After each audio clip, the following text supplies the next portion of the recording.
কালী পুজো ভাইফোঁটা সব কমপ্লিট করে নিয়েছি। চলুন আমাদের ছোটকাকে দেখায়, মানে আমার ছোটো ভাগ্নেকে।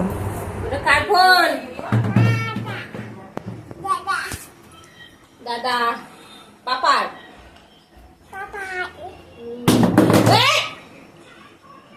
বদমাসি রে কাপ কাছে গেলাস বদমাসি এই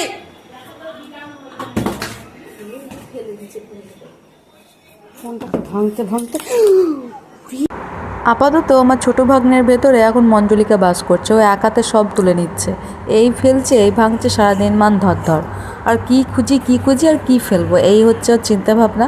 তো ওকে তো এখন খাওয়ানো হচ্ছে, আর আমাদেরও এখন খেয়ে নেবো। একটু বরবটি ঘুগনি করেছিলাম, আর এখন সবাই মিলে খেয়ে নিচ্ছি। আজ ননদেরা বাড়ি ফিরছে, অনেক দিন হলো, প্রায় 7-8 দিন মতন এসেছি। তো ওরা আজ যাচ্ছে, আমরা আগামী কাল বেরোবো। তো ওরা এখন বেরোচ্ছে, আর মা দুপুরবেলা করে